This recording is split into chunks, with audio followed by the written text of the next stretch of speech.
अंतर्गत हालचालींचा अभ्यास केलेला होता, आठवते का?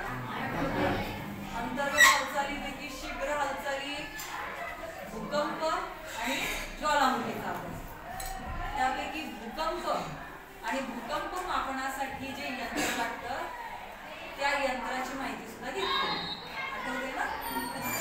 तर इयत्ता 8वीचा आपला श्रेयस यांनी अगदी सुंदर असं भूकंप मापन यंत्र तयार केलं. त्याचा डेमो तो आता देणार आहे आणि आपल्याला त्याची माहिती सुद्धा सांगणार आहे. श्रेयस, दाखव बा तुझं.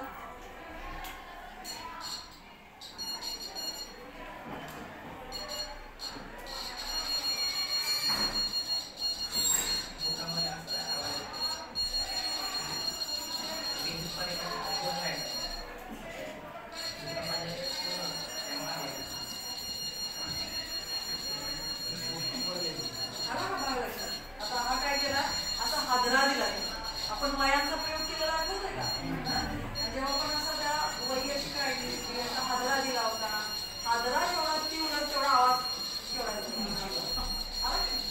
थोडा सॉफ्ट झाल्यानंतर तो आपल्याला हादरा कमी बसल्यावर थोडासा आवाज कमी होतो. जसा तो हादरा असेल तर तसा आवाज जास्त वाढावा. आता याच्यात एकच गोष्ट तुम्हाला दिसत नाही, कोणती दिसत नाही, तर त्याच्यावर एक आलेखाची पट्टी होती आपल्या त्या भूकंप मापन यंत्रामध्ये. ती आलेखाची पट्टी समजा इथं असली असती,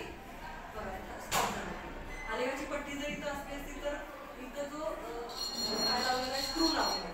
स्क्रूच्या ऐवजी तिथं एखादा पेन किंवा थोडासा मार्कर असला असता तर आपल्या लक्षात आलं असतं काल्पनिक हालचाली, तृतीय हालचाली किंवा उच्च लहरी कशा येतात त्या, किंवा किती तीव्रतेच्या आहेत, किती रिश्टर स्केलच्या आहेत, ते आपल्याला त्याच्यावरून त्या आलेखावरून जाणवलं असतं.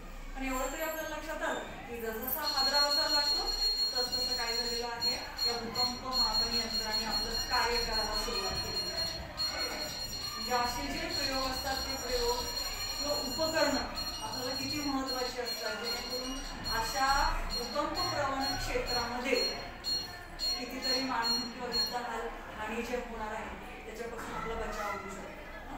आपण सुद्धा असं काहीतरी नवीन करण्याचा प्रयत्न करा. आले का सगळ्यांच्या लक्षात? सगळ्यांनी श्रेयसला मस्तपैकी धन्यवाद दिले. इतकं सुंदर असं